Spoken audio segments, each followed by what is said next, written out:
This podcast is brought to you by the California Coalition Against Sexual Assault, an organization committed to providing leadership, vision, and resources to those who work to eradicate sexual violence in our communities. What always strikes me about this day is that it's so important to recognize the myths and the misunderstandings surrounding sexual violence and sexual assault. We need to continue to stand on prevention. We need to look at the causes behind what drives these types of crime to occur in the first place. Where are we failing to educate young people about treating one another with basic fairness, basic humanity, and basic respect?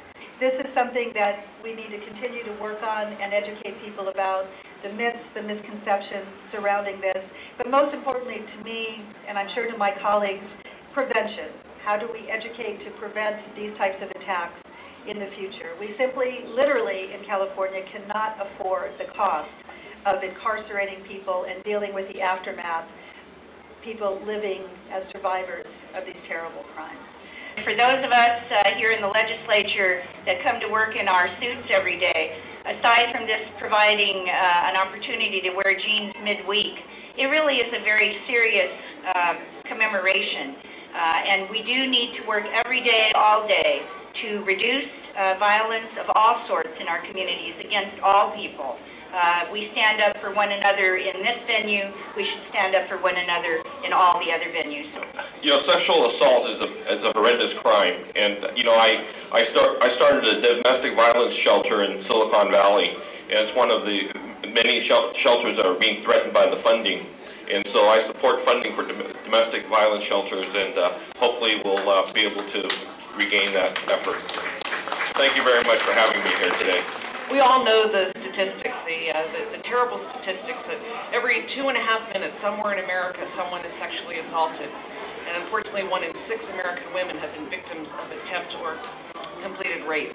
This translates into the work that we do at Cal VCP, where 20%, over 20% of our applications come from domestic violence victims. And over 25% of the financial assistance that we're able to provide to victims of violent crime goes to victims of domestic violence.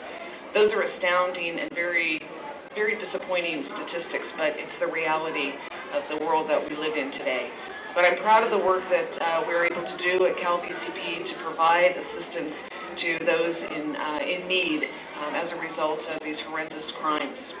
And again, in partnership with many of you here, and especially Cal CASA, together we can truly make a difference for the unfortunate victims of these terrible crimes. It is so important that we break the silence, that we support survivors, and we encourage those who need help to get help. As we know, 3 out of 4 rapes and sexual assaults are committed by someone the victim knows, a friend, classmate, or date, and many times people don't want to ask for help, seek help. They're embarrassed, but that is what we're here today to encourage people to do that, to break the silence, break the cycle, and raise the awareness to this very, very important issue. Thank you very much. I think we're all aware that sexual assault is not just an assault physically, it's also an assault emotionally, and it's an assault on the very dignity of the victim. And secrecy incubates sexual assault. So we also have to be aware that institutions based on secrecy will breed sexual assault. So let's dispel institutions based on secrecy. Let's continue to support Cal CASA in its efforts and be here again next year to raise the banner and raise the awareness in our denim. I don't get out of my suit all that often, so it's good to be in my denim today, and so that we can all look forward to a safer and more secure future. Thank you very much. All of us as sons, daughters, husbands, and myself as a father of a 10-year-old daughter, can I begin to emphasize how important this issue is, and I'm glad that all of us remember here with this Wear Denim Day that horrible Italian Supreme Court decision where, of course, the defense was bought that this woman that was raped, that the rape was essentially an invited one or justified because this woman was wearing tight jeans. The more things change, the more they stay the same. We have to continue to work on this most important issue.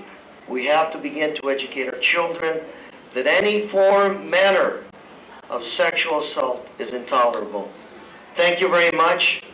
Thank you for being here. And let's continue this struggle. Muchas gracias.